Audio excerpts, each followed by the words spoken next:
We are so excited to have our second panel discussion of the day that will be led by my TEA colleague, Tammy Genke. Tammy is the Project Aware, and again, that's Advancing Wellness and Resiliency in Education State Coordinator. And she and the amazing Aware partners are going to share universal interventions and successes experienced through the implementation of Project Aware.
We just wanted to highlight some of the great things that Project Aware has done.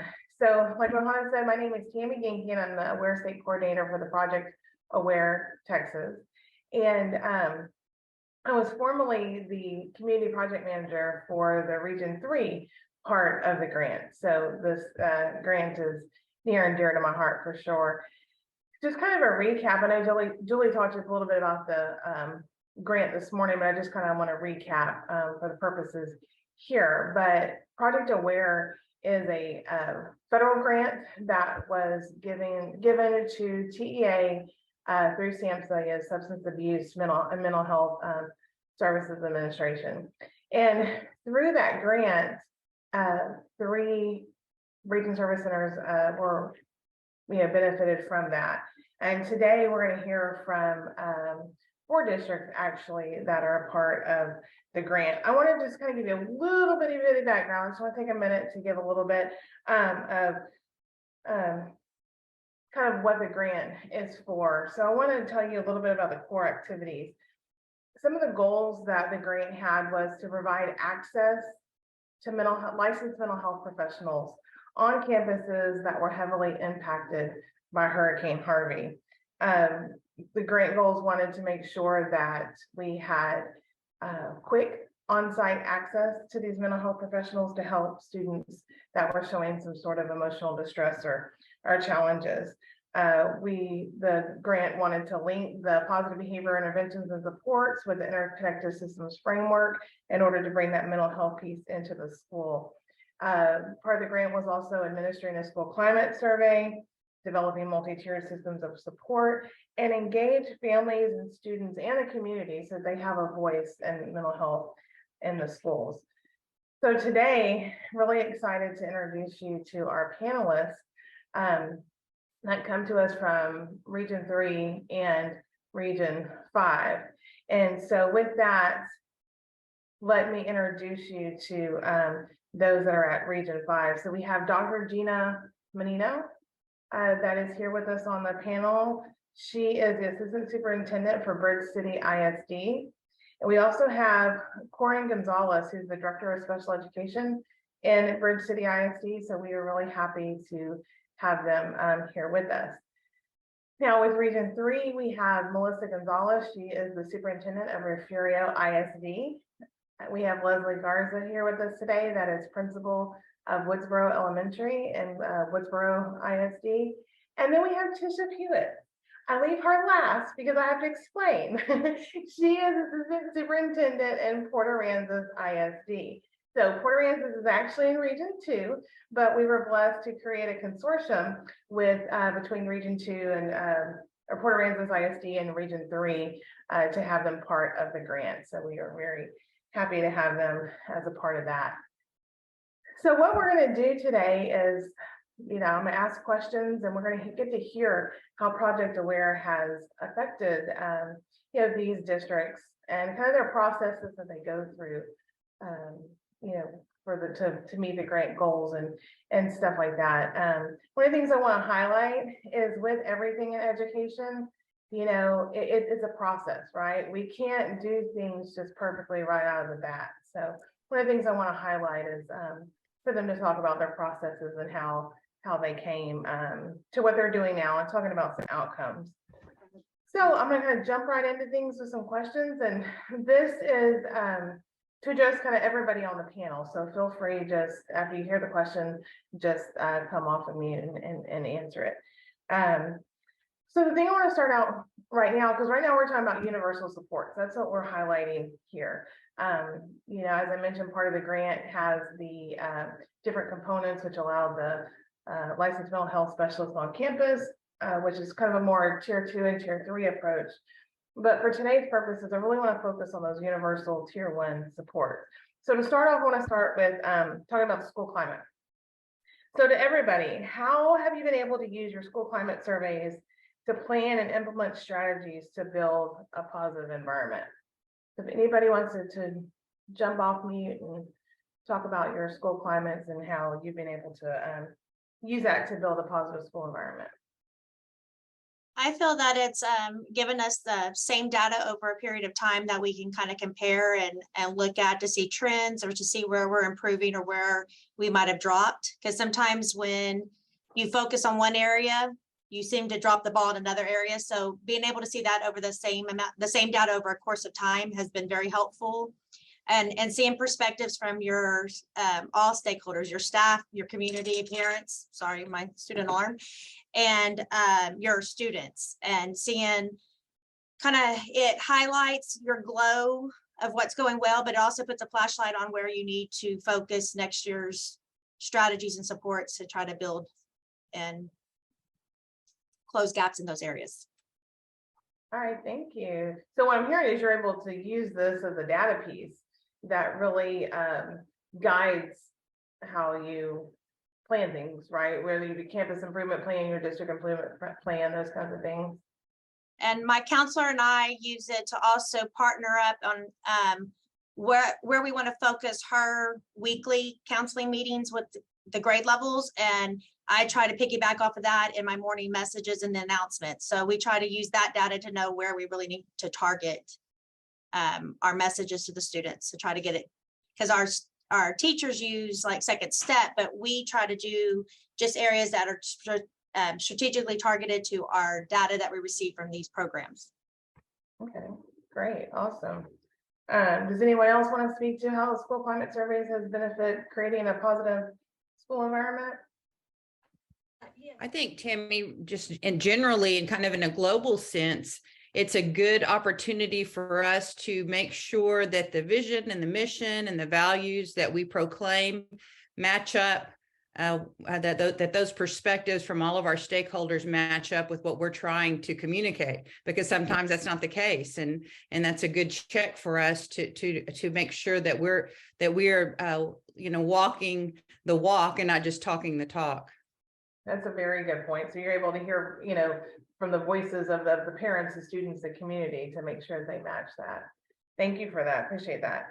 So Bridge City ISD, I have a question for you, Dr. Menino and Corin. So what has been some important tools that you have used to strengthen your school climate around your district? Can you hear me? I'm making sure I'm unmute. No, I'm maybe. Oh, now there you go. Okay. Thank you for asking us specifically. I want to piggyback a little bit on what the two other ladies said. about focusing and walking the walk. This year, we did focus a lot on our staff responses to the universal screeners. We noticed some significant changes in our staffing patterns in terms of resignations and retirements and recruitment. So we wanted to make sure we were building an environment where folks wanted to come and work and wanted to stay once they got here. Corinne's going to talk a little bit about some of the specific tools that relate specifically to mental health, but in general, some of the things that we've done as a district or make sure that our incentives address the right things. For example, if staff attendance is an issue, then what can we do to motivate staff to be at work every day, addressing the needs of our students? And so we looked at how we can reward staff for being here. We offer just a couple of our campuses did something called, Dr. Fountain is sitting in with this, and she's going to talk a little bit later about our social emotional piece. But one of the things that she introduced several years ago was a Glad You're Here Day. And just a random day that the principal or the office staff decides they're going to reward folks that are here. And would randomly have some door prizes and call names. I know it sounds silly, but it gets people laughing, and it gets you never know when a Glad You're Here Day is going to be. The thing, though, that we focused the most on is hearing our staff's voice, ensuring that we have a committee for every class of employee has an opportunity multiple times a year to talk to a director, an organizational manager, or myself as the assistant superintendent or the superintendent. For example, we have a teacher advisory committee. Lots of districts have those, not a new idea. We had one years ago, kind of let it dwindle, brought it back, but kept it really small. Instead of multiple people from each campus, we kept it to 2 people from each campus, so it could be more intimate and allow those folks to have a voice.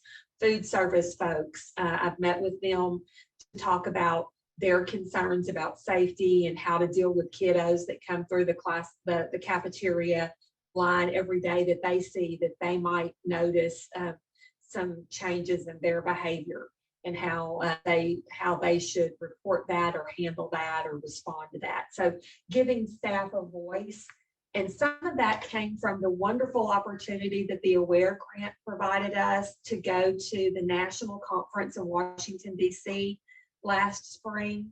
And I attended a session on the epidemic of burnout and the 6 major components of burnout. And one of them was a lack of control that people have. So we felt like giving them a voice would make them feel a little bit more in control of how we work, do our work. But Corinne's got some things she wants to share about some specifics too. Well, and Dr. Mee, I want to stop you right there real fast, because that is huge what you said. Kind of like with Melissa said a while ago, is almost taking the temperature of your community and your school environment, and you were able to use this tool as a teacher retention tool, essentially, which is huge, especially right now, in the state that we're in and the shortages. So really wanted just to highlight that was a great way to utilize that data and that tool to give the teachers the voice so that you can intervene with them also. So many times we think just about students. This is huge. I want to brag too on Dr. Fountain and Corinne Gonzalez a little bit. I do not participate in our 6 weeks or marking period data talks with our campus principals. These ladies do. And they, as part of that data talk, they talk about obviously academic data, attendance data, discipline data, blah, blah, blah. But they also talk about what did our universal screener, our climate survey say? What did our survey say about this campus, and how are the other data points connected to that? So it becomes a part of a 6-week conversation. I love that you use it with your counselor to assign counseling groups. I think that's wonderful. So that might be a next step for us. But I think that executive level look and pairing it with the academic performance of our students drives home that it is all connected, and they do a good job of that. That's great. Thank you for sharing. So Corinne, did you want to Dr. Bell? I just kind of wanted to piggyback a little bit off of what Dr. Menino had mentioned in regard to the climate surveys and different things. Some of our teachers at the very beginning, whenever we started these, they didn't understand why we were doing them to begin with. And with the AWARE grant, we have received a lot of resources and things for our students once we finish those climate surveys and once we finish those intake surveys and different things. We have immediate items or medium resources for our students and our parents to be able to access. We have T-Chat, we have MCOT, we have our PASS program, we have Spindletop being able to come into our district to be able to provide these necessary resources for not only our students, but also for these parents as well, for them to be able to get these resources. Now that we are toward the end of our grant, our staff and our principals and our administration, they love our surveys. They love these climate surveys. They love to do the checks and balances on our students, kind of seeing where they're at, making sure that no one is falling through the cracks, if we could say that. So making sure that we are actually touching every child and being able to get them the resources and the services that they need. That's great. Again, a great way to use data, right, for that. Thank you for sharing that. So Trish, I want to jump over to you and I want to ask you as Assistant Superintendent, what advice would you give other, local education agencies, other school districts as they aim to implement these policies to achieve a positive school climate? So what advice would you give? I think I'm just going to absolutely reiterate what you've heard from these other amazing implementation pieces, is that it's a team effort. You have to have everybody involved. If the health and wellness of your staff is not tantamount to what you're trying to do, then your students' health and wealth, they're not going to be as well taken care of or worked with. And I think one of the big pieces is that during PD, we talk data talks and we discuss our curriculum and we talk about this and that and the other, and it's a whole lot. I loved that last year, my elementary principal took a day that was a professional development day, and she did something that helped people self-care. So I really want to promote that self-care piece, teaching people to self-care. Teachers are not geared, educational people, period, are not geared. I can look at Melissa and tell her, I know she's not geared this way. Now there's Leslie. I know both of them personally. And I'm not either, to take care of ourselves. We are going to put ourselves in front of the bus. We're going to let the bus run over us a few hundred times before we decide we're going to get out of the way. It's why viruses spread so easily in school, because everybody's like, nope, got to be at school, got to take care of the kids, we got to do this, we have to do that, and we don't know how to self-care. So my principal took some time to set up through AWARE a self-care day for our teachers, which was, we absolutely counted as PD for them. And you had smiles in the late April timeframe that we wouldn't have had otherwise. It's a very stressful time. I felt like last year was the hardest year that we've had since the hurricane. I don't know why that one was harder than the year prior, but it just was. And we'd had a death of a staff member. We'd had lots of staff members who'd been very, very, very ill and out for long periods of time. And it all had just compiled on itself. And so make sure that the self-care piece is something you're putting in place, not just for your teachers and your staff, but think kids too, but that staff has to be the heart and soul of what you're doing. And if their pulse is off, nothing else is going to work correctly. And I think it's what leads to people walking away from our profession. Well, and I love that because it ties into what Melissa said a while ago, and again, kind of my words, but kind of the temperature check. And so you're able to use the school climate survey then as a way to see it, and like what Dr. Menino was talking about of seeing where your teachers are at and what's needed. And education, it's tough. Self-care is a hard concept for as educators to be able to wrap our minds around, but it's so important to that. I heard a couple people mention just the hesitancy or the teachers and why do we have to do this kind of stuff. Would you talk just a little bit of some things that maybe that you did to help achieve buy-in from the staff to help implement kind of these strategies to help with a positive school climate? I'll jump in real quick. I think, and it kind of comes off of what Leslie and them were saying, once you started and then people realized that it wasn't a survey to be a survey, that it was being looked at, that we were taking into consideration, what do you need Did it match what we thought was happening? Because you can think there's some things, and I think that was the positive for me. It's like, okay, I knew some things, and it's like, it didn't give me any big, oh no, we weren't, or oh no, we this, but we could refocus in an area we hadn't been.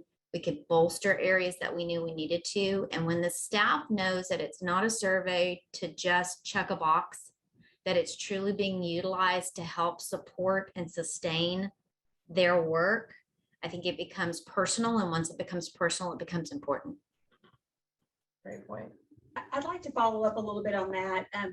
Another thing that we added, and I didn't think of it when we added it necessarily as part of the climate survey, but once I got into it, it became part of bringing that data to fruition. I have the wonderful opportunity of meeting every new employee that's hired in our district. We're small enough that I'm able to do that. And then I also do exit interviews with folks that leave. And so when Melissa was talking about walking the talk and here's what we say, here's who we say we are.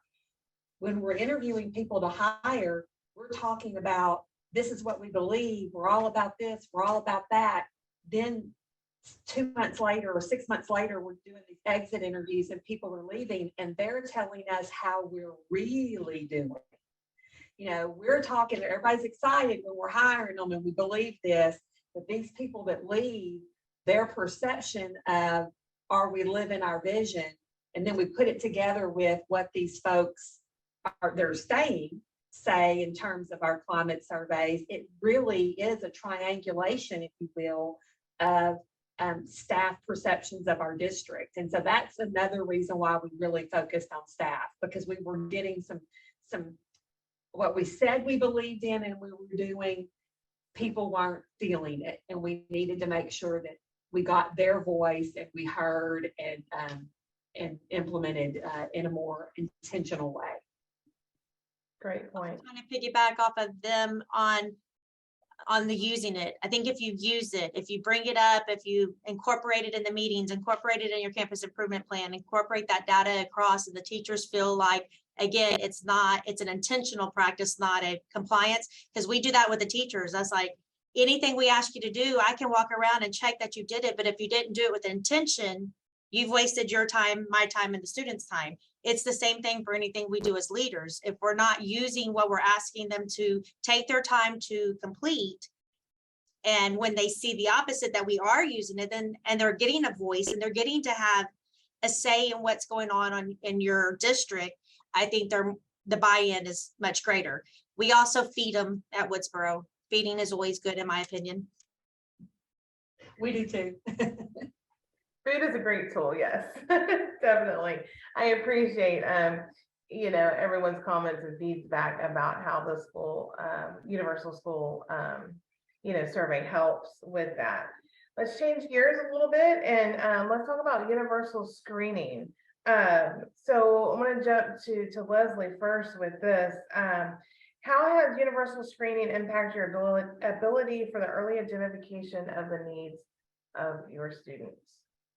Well, I feel like way past parting COVID, which seems to have had our attention over the last few years, we went into IR, and that really knocked us. Our population had changed, our data had changed academically, and we became very geared in focusing on TEKS and rigor and instructional practice, that we forgot to really include the side of, like Maslow's law, those hierarchy needs. If we're not closing those, we can do all these pieces, but we're not going to change. And that's kind of what we saw. We improved, but we didn't improve based on the amount of work and effort we were putting into it. I felt like we weren't putting the attention to that. So with the AWARE grant, y'all brought us the first tool, which was the SRSSIE, and having our teachers complete that, and that it was quick to do. We could do that just in, not even in a full afternoon, in a quick little meeting. They were able to get that input in. We all know who our externalizers are. They get our attention. We all can point those out quickly. The fact that they included the internalizers, which really have my heart and really my concern and worry that they get kind of hidden, this kind of brought that to life and was able to help us then focus our strategies on how to help them be more successful. And then we added, that was the teacher side. So the teachers put in that input. And we added the PASS survey, which the students fill out. And that kind of breaks it down into, you know, like the motivation and anxiety and performance based, and do they feel, you know, like they belong. And so between those two, it helps us identify, again, targeted counseling groups. We've set up a girls group or a boys group or a grade level group based on if we saw trends, because that data breaks it up by all different demographics. But we also started using that data to help support us academically. And so like last summer, we started our House Bill 4545 accelerated instruction. We did our first round and we were not going anywhere. We were putting the time, we were putting the effort, but that the kids' data was still kind of here. So for our second session, we split the time. They did half the time in their academic and half the time with the counselor, and did tier 1 interventions. And that's when we started seeing the kids really take ownership and grow with it. So I think it's supported us academically. I think it's highlighted where we need to focus our MTSS, or how we can support a teacher in handling a kid that's externalizing in their classroom, because that does seem to eat our lunch sometimes. And then pulling in some other programs. We added Gold Book this year with y'all's help to kind of get some strategies. PASS will give you intervention strategies to put into place right away. So I think between all of the three plus your climate survey, you're really seeing that whole child, not just one piece of the child, not just one perspective, vision of the child, and you're able to meet them where they are to start hopefully filling in those hierarchy needs so that they can then focus on gaining in the classroom.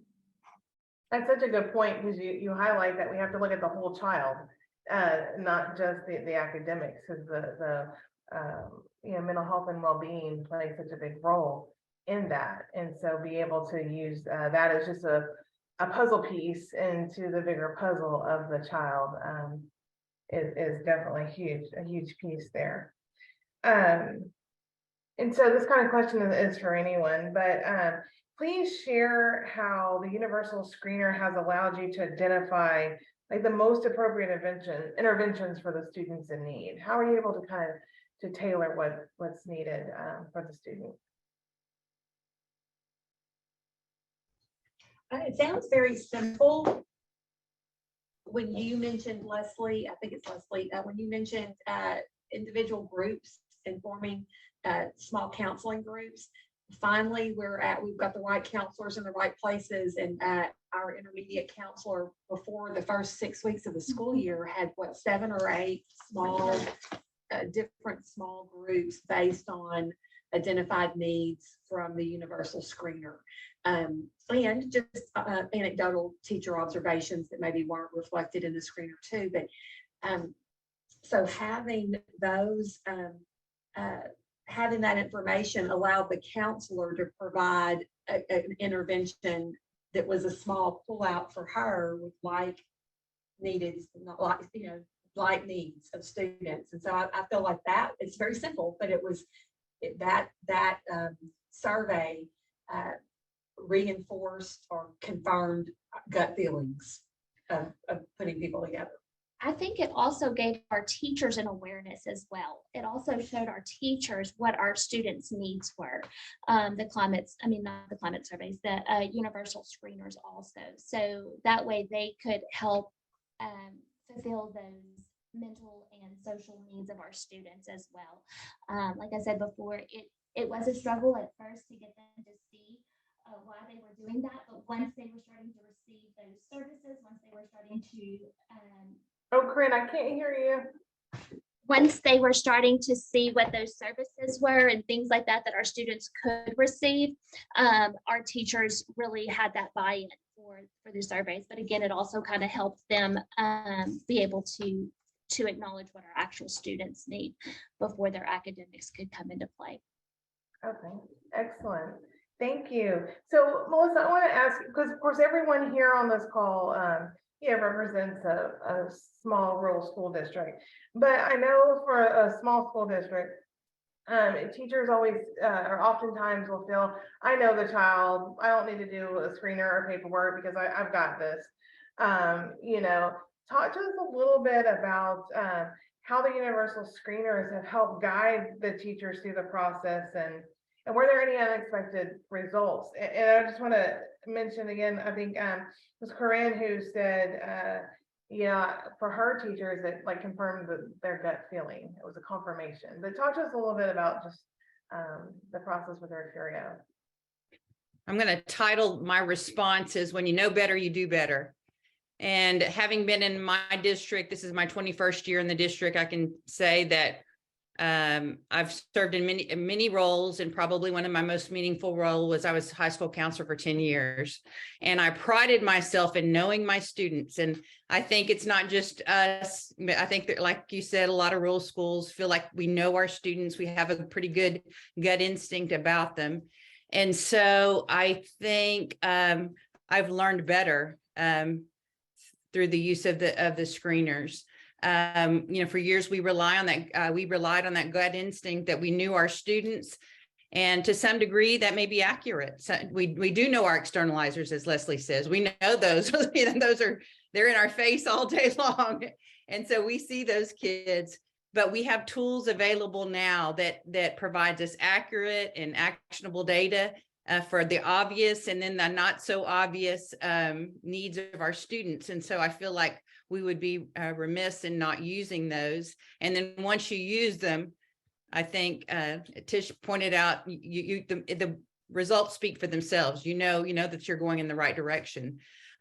So I think there's another step to that when you have that data and you use it to collaborate with other professionals, with administrators, teachers, your school resource officer, your counselors, and you all sit around a table and review that data, and you see the various perspectives on a particular student that you feel like you know. I think that's a game-changing moment for you. And it has been a game-changing moment for our district for sure in that regard. If we are truly saying that we are trying to address the whole child, and if we really believe that, I know we say it, and again, if we're walking the walk, then we're going to use this tool because it's an important piece of the puzzle. I would say probably one of the most powerful impacts of the AWARE grant for us has been the use of the screeners. And just one story just to kind of highlight that. Just before school started this year, we lost a student to suicide. And when we went back to look at her data, we saw her data. She was not someone that was really well known to our administrators, to our counselors, to our behavior coordinators. Her sister was an externalizer. And when we look back at that data, she was definitely identified as an internalizer. And so it was that moment that I was absolutely sold. Like we have to do this. We have to make it meaningful. We have to take the information that we have, the tool that we have, and put it to the use for the good of our students. So I would say we are a small school. We do know our students. We do have gut instincts about them. But guess what? We have a new tool, and by golly, we're going to use it. Thank you. Thank you for sharing that too. And the tool that we chose to use as the grant was what we call the SRSSIE, which is the Student Risk Screening Scale, and it does look at internalizing and externalizing. And so as of right now, that is a free tool that's available. And so, you know, we always like free, and it is a good tool because, like Leslie mentioned before, it's really quick. It gives you good information. You know, it's free, and it's a great opening talking point there. So, and I really appreciate, you know, you're talking about the processes and how everything has, you know, worked, whether it be school climate, universal screener, all those kinds of things. We know each time we try to implement something new, we're going to have pushback or questions or anything like that. So does anyone that wants to unmute and talk about, has there been any barriers or challenges, you know, in the implementation of the universal screener? And then how have you addressed or overcome those challenges? So I'll jump in on this one. I think the biggest, it's twofold. There's one with the families and there's one with the teaching staff. So I think, or the educational staff. So with the educational staff, it's time. We don't have time for this. This is one more thing where, you know, more data, more information, blah, blah, blah. But I'm with Melissa and with Leslie. When you figure out that there's even one student that you may have been able to affect that you didn't realize needed the effect that they did in their life in terms of some support that you have access to, but didn't realize that child needed it, it's a game changer, because every human deserves the ability to have that internal peace with themselves. And we owe it to the kids to help them get there, because I think mental health has been so stigmatized for so very long, and we don't talk about it. And people use the word crazy, and we're trying to stop that, and all of those pieces that go with that. So it's that piece there. And so once people start seeing, my admin team the same, that there are positives to what you have, and you're going to catch one or two that you didn't really think, you know, we're tiny too. And it's like, oh, I know these kids, and I taught their parents, you know, that's how I always love that one. I taught their parents. That may not be a good thing. I don't know. But that piece of the puzzle helps in terms of it. See, seeing is believing. And I think that's been part of it. The other side is the parental component. When you come to them and have that conversation about a child that no one really, and then you start having the conversation and they have to be brought on board. And so destigmatizing it with the family, saying, look, we have some things that, like, we all ebb and flow. Your life is a roller coaster. It's not this straight path walk on a straight road. It's going to go up, it's going to go down. And the deal is not get stuck in the down and not know how to get out, not have coping mechanisms. We give children reading skills every day. The science of teaching reading. If you don't know about it, it's called a reading academy. Ask a teacher. They love it. But we give all these tools there. And the question then is, what tools are you given on the side of mental health? And that has to be given in different manners to bring it about. It has to be shown as a positive. And then when people start seeing the positives from it, and the behavioral changes and the happy inside people, it's kind of cool to watch happen. So it's twofold. And I'm not gonna lie, it hasn't been easy. This hasn't been this, you know, super fun, easy walk, but the work has been worth it in terms of what we're able to get out of it. And then you make it yours. You know, it's one thing to have an initiative, then you make it yours, you make it specific to your district and your needs, and it takes on a life of its own when it becomes something people own. Thank you. That is a great, great point. And I happened to see Erica's comment in the chat. And the comment is, the negative stigma associated with mental health must be fought daily. We don't all have mental health illness, but we do have mental health. And yes, I love that, Alicia. Yes, Erica, because that is so spot on. And one of the infographics that we would readily give out in the grant was an infographic of just a difference. This is what mental health is. This is what mental illness is. We do all have some level, or we all need mental health like we need physical health. And so battling that stigma is huge. And, you know, Tisha gives such a great point with that. Anybody else run into anything? Yeah, I was going to jump in because there is some challenges in a small town. Everyone knows everyone. So then nobody wants you to know their business also. And so having an outside program like a Aware Grant come in and provide us an outside counselor. Our counselors do an amazing job on campus, supporting them, doing what they need to do. But parents tend to be willing to let them talk to someone outside of our area. So much more easily than they would allow them to talk to us. So that was one thing that the Aware Grant did provide us that has been very beneficial. The other barrier, because I was kind of reading some of the questions, I know the barrier side, how do you get parents to agree to some of the surveys? That was a challenge too at the beginning, but we send it out, and then when you get the information back, I call each one that says no to kind of figure out where, do you just want to come look at the survey? You can come sit down and look at what we're asking them and kind of explain what we're going to do with the data and how it's going to help the child, and that we're not, we're only looking at how we can remove barriers for your child to help them be more successful in school. We're, outside is, your domain. We're just trying to focus on school success and just tying it to school success and allowing them the openness of coming to see it. Everyone's just scared of the unknown, but once you kind of bring it out there, and then that removed, I think we had all by the end of it on our surveys that allowed them to complete the surveys. And then those that don't have resources, the research states that a child just needs one person. It doesn't have to be a counselor, it doesn't have to be an expert, it doesn't have to be anything in that regard. Just one person that cares about them, that cares that they're at school, that cares that they do well, that cares, that notices when they're upset or notices when they got a haircut, those kind of things. They just takes one person. And so although I do not want to lose anything we've received from the grant, for those that may not have these resources, assign mentors, be student mentors to your kids. So if you use that data and then we divide it up, and it just person for them to come and just talk to and look at their stuff with them and be, a guide. But if you do that piece, I think we're still impacting that child's life beyond. Thank you. And what I was hearing you saying too is about the barriers, is that communication is key. Because, to reiterate what you said, people are scared of the unknown, and it is very important that communication be given to your teachers, to your parents, to the community, so they understand that it's not a hidden thing. So being transparent is a very, from what I'm hearing you say, being transparent is a very good way to battle those barriers with that.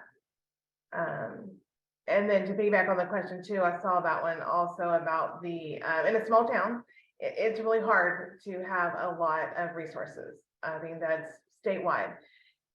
It's key and very, very, very important to do some sort of, resource mapping, or to go out and to see what agencies are out there. Something that we learned, especially, well, actually in all three of the Region 3 districts, and I know Bridge City probably felt the same way, there may be organizations that actually service your county, but they don't know about your school district doesn't know about them. And so getting, just kind of learning about the resources, and maybe this resource will know another resource. I know Port Aransas does an amazing job of doing a resource fair, and they bring the resources to the school district. So, but Corinne, talk a little bit about how Bridge City brings in and connects. So y'all have made some partnerships through this. Right, we've made multiple partnerships with the Aware Grant, and also learned a lot of different avenues to find those partnerships. So we're very grateful for that. Kind of like Leslie said, we're also in a district where mental health services and resources are very, very scarce. And one of the things we've also learned with the universal screeners is, once we make those contacts with our parents, their first question is, well, trying to find somebody to go to or anything, we have to go to Houston, or it's a 6 month to a year waiting list. What do we do? So being able to have these partnerships with Spindletop, and also looking at our local universities and different counselors and social workers being able to come into our districts and things to be able to support our students and families have been huge for our districts. We've been able to establish various memorandums of understandings with other agencies, whether it be Buckner's, which is a counseling agency within our district, Spindletop, our local university, Lamar University. We're looking at doing a memorandum of understanding with them as well. Just various programs, the telemedical health side, which is our T-Chat program, various things that our parents have even made contact back with us and said, these programs are very beneficial. We're not having to wait 6 months to a year to be able to get our child services. I mean, it's a turnaround within, at the most maybe 3 days that these children are being able to be seen. Another thing I wanted to piggyback on what Leslie said about following up and having every child seen. One of the things that our campus administrators have just recently started, probably at the end of last year, any child that comes up on the universal screeners or within one of our threat assessment screeners or anything of that nature, every 2 weeks, whenever they meet, they have a follow-up conversation about that specific student. They'll go through the list and kind of talk about, okay, where is this child at? What services? Who has spoken with this child? Where are we at? How many more sessions does this child have? Have we made contact? Have we talked to the parent? And they'll kind of make notes on that form. We have a Google form that we kind of track those with. So as the child grows or goes to a different campus, we can continue to follow that child so that child just doesn't, that doesn't get lost necessarily. So we're very grateful for the AWARE grant and all of the services and supports and resources that they've been able to provide our district. Thank you, Corin, for that. I appreciate that. And a lot of the, I guess, lessons learned, if you will, from the grant, is reflected in this, Texas School Mental Health website. So some of the things that you'll find there was developed out of the grant. So I know that all the districts are very, very open and welcome to share anything, with anybody that has been developed too. So in the interest of time, I want to jump over and I want to talk about some other tier 1 supports that have been brought to the school. So I'm going to start again with Leslie as far as, let's talk about the PACS Good Behavior game. So the PACS Good Behavior game is a systemic approach to it's a tier 1 universal support for all the kids that have, all the students that address mental health. It's an evidence-based program. They're currently, through Region 13, you can access the training for free for your district. And even now agencies, they have different PACS programs. So a little background on that. So Leslie, let's talk a little bit about, your campus was one of the first ones to embrace it campus-wide, have all the teachers trained at once and really do the implementation. But talk to us about your journey from training to implementation and now sustainability. And I appreciate your honesty as you talk about your COVID struggles too. I think that's important for everybody to hear. So I want to say we were trained the summer before COVID hit in spring, and we were all trained together in one room. My paras and my teachers all heard it with myself together. And we just, we bought in, we loved it. It was overwhelming at first to hear all the information and how to get it all started. But hearing it in the summertime to be able to get our minds kind of wrapped around it. And as a leader, we just kind of pulled them together and we chose, there's say 10 kernels, plus there's all kinds of other strategies that go with it. We chose just a few to be rock stars at the beginning with fidelity. We're going to do this. We're going to own it. Whether we, the harmonica was like one thing that was the hardest for us to buy into at first.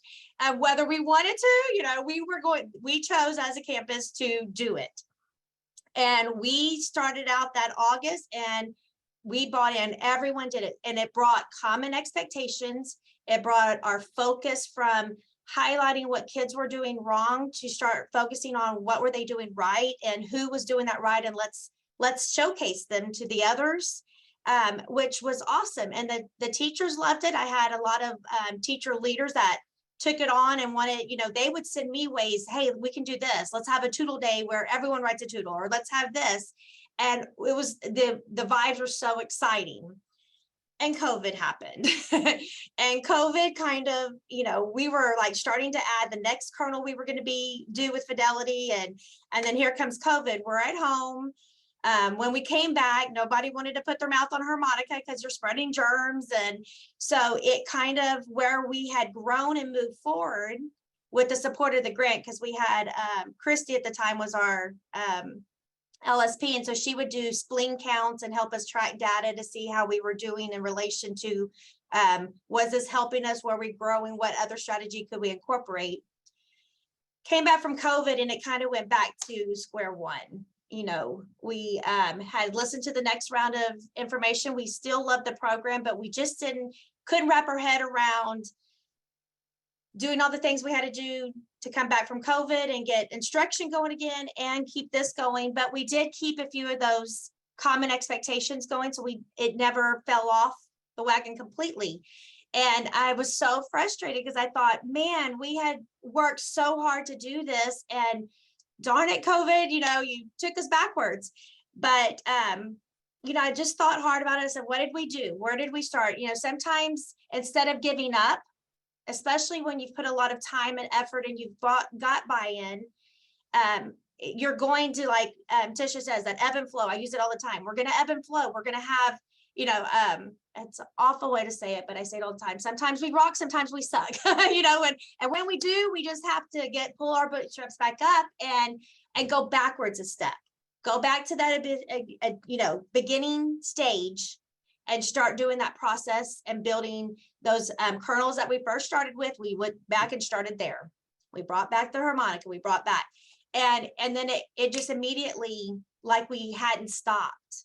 Once we wrapped our head around it, once we said, okay, we're not giving this up, and we went back into it, it wasn't like we skipped a beat after that point. And so then we got to the next year, and I have a process where, like I said, we are not compliance checkers. We talk about this every year in staff development with my campus. I'm tired of compliance checkers. Y'all all gonna ace that because teachers are teacher pleasers, in the former time. Let's be intentional. So in order for us to be intentional as a leader, I had to bring it into staff meetings. We created our own PACS vision board for teachers of what we wanted to be like, what would make that best classroom. What did we need to do as educators to do that? So we created our own vision board. We do toodles in our newsletters as a staff. So we toodle each other plus our kids.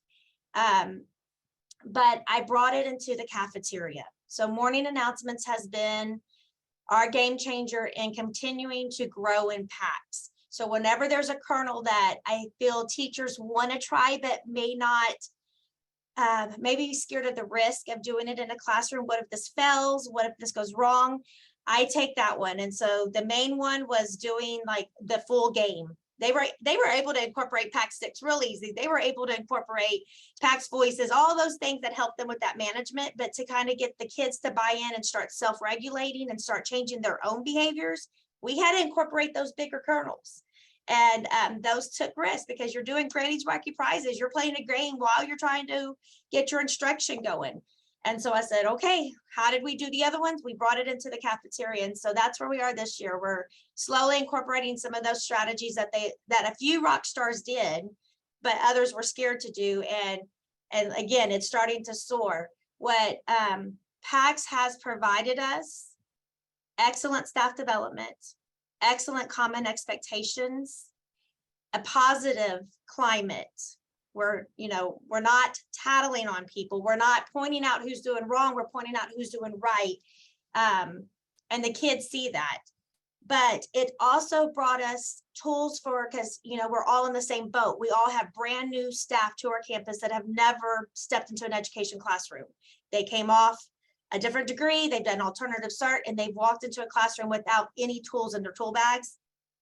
I love to hear the conversations at car pickup time, and one of the new teachers are coming in and saying, oh my gosh, I'm having this problem. All the kids are blurting out answers. And one of my ones that have been through all the trainings, here, after car pickup, I just need 5 minutes of your time. And in 5 minutes, the next day, the teacher can go and put that into action in the classroom. You don't get that with many programs.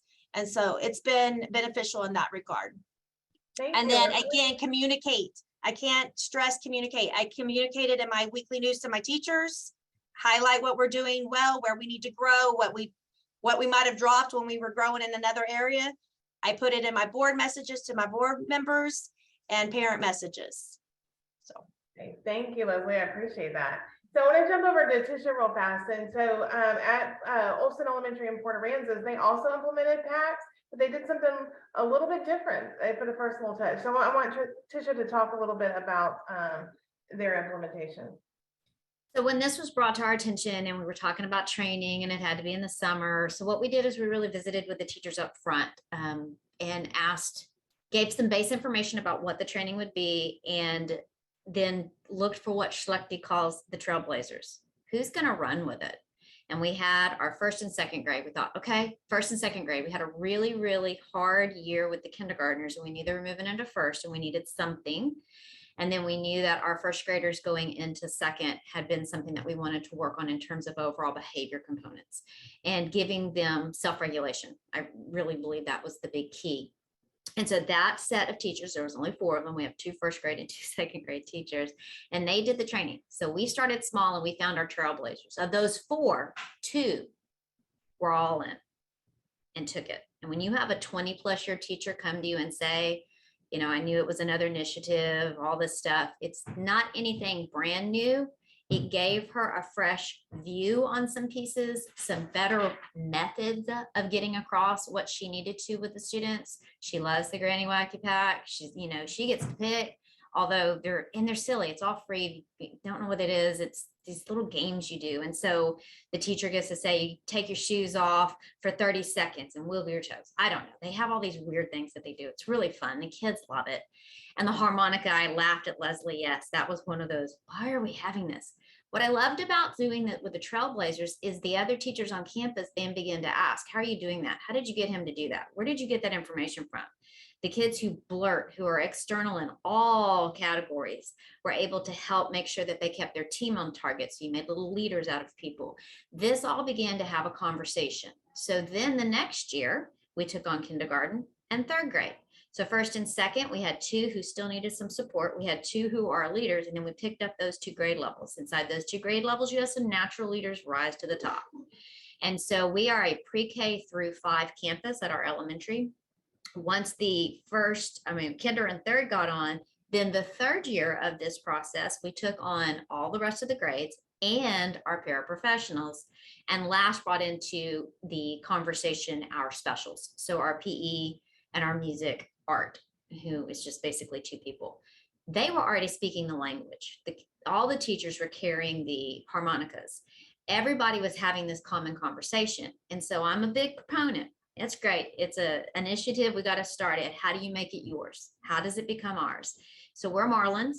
And instead of Pax Pride, we say Marlin Pride.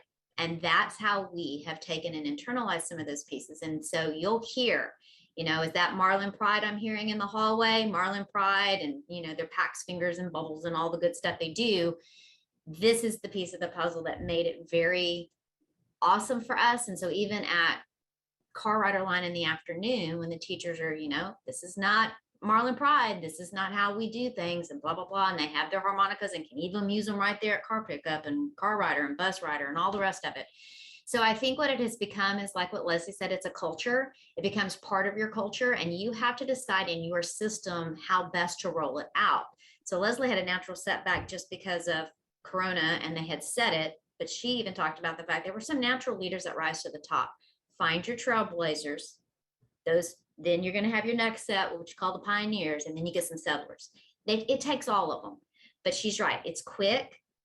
And when a 20+ year teacher comes to you and says, and she's one of our rock stars, and I'm going to say her name, Kendra Keeler. No, you can't have her. She's amazing.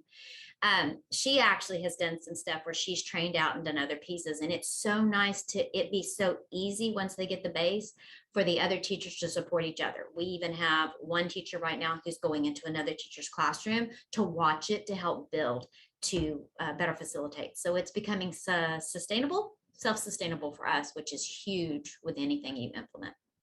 Well, and I love that because you have taken it and made it your own. And on that note too, I want to go to Bridge City because, you know, as we talk about the tier 1 supports, so y'all have done something really cool, and y'all have implemented the coffee bean. So tell us a little bit about what that is and what the process of your implementation was, if you don't mind. The Coffee Bean is a book series by Daniel West, and it also includes The Change Agent, which John Gordon helped to write with him. And he is a local person. He is from Port Arthur, right over the bridge from us, and so a lot of people know him. And it is basically about his story of how he grows and evolves, and then how he looks at the story of the coffee bean to be a better person. You know, you don't let you want to transform like the coffee bean whenever pressure comes and things get more difficult. So we took those lessons and built upon that with our leadership team, and not only our our core leadership, meaning at the administration building, but our principals, our counselors, and then our teacher leaders, plus the teachers of our leaders, if that makes sense, our student groups that are critical to success, like our student council, our band, our drill team, our athletic members, those types of students as well.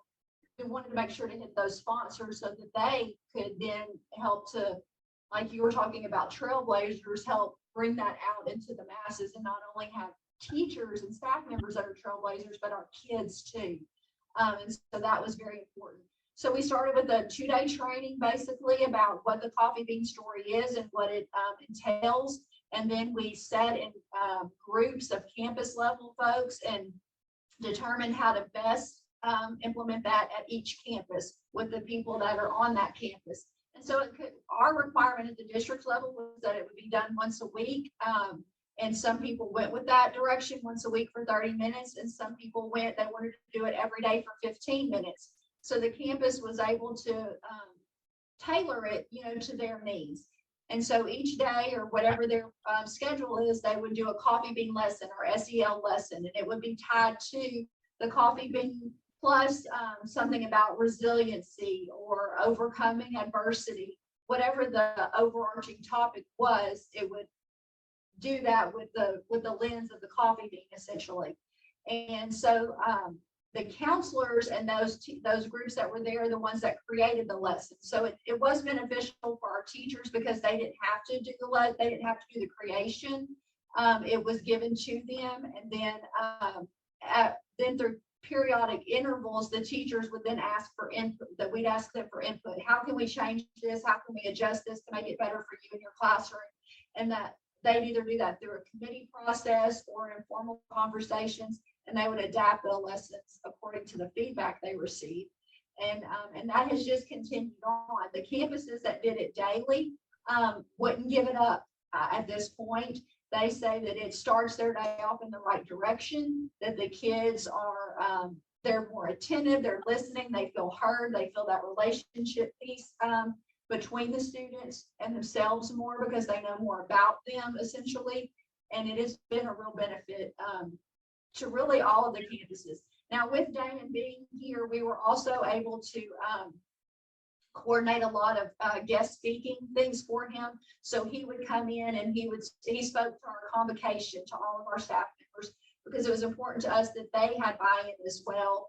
And then they all received a training at our convocation so that they all understood what it was and what it looked like. They all received the materials necessary in order to be successful in terms of the books and the planning and the workbooks, all of those things. And they had time to train with those and to sit with that. It was very important to us that they understood it from beginning to end before even moving into implementation.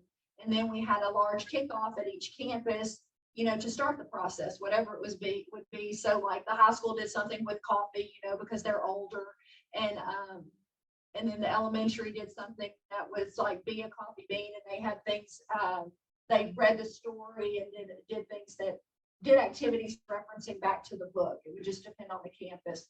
But Damon then also would come and speak to certain groups.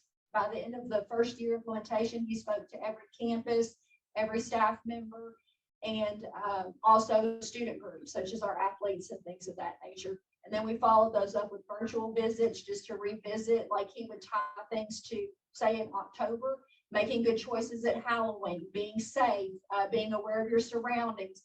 He would do things like that throughout. And we have been able to keep that spirit going because he still comes in, not as often, but trickles in either virtually or in person to keep his presence and the coffee bean presence there tied with what we're doing with the social emotional learning.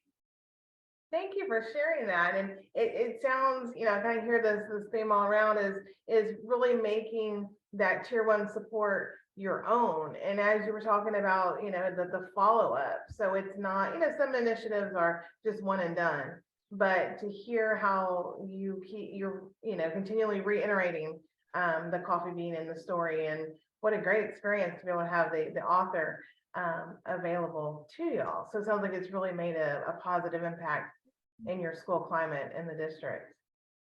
Hey, Tammy, I want to say something. I just want to applaud the other three ladies. I don't know if y'all saw me kind of clapping after they talked a little bit. Several of the things you all said just really sung to me. And I took notes, and hopefully we can steal and implement from you.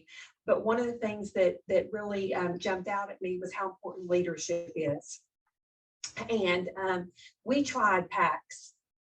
We had been a PBIS district years ago, and had Tara was the principal at our intermediate campus, and it was the most successful implementation of PBIS in our district. It was she did a great, fabulous job. And then over the years, as leadership changes on different campus, we needed to revisit it. So then we brought in PACS, thinking it was a great PBIS-like, but with a little more fun in it for our elementary folks. And I have to say that to be honest, as a leader in the district, was not as aware of all of the components of it, and probably didn't do a good job of supporting that campus in its initial implementation of it.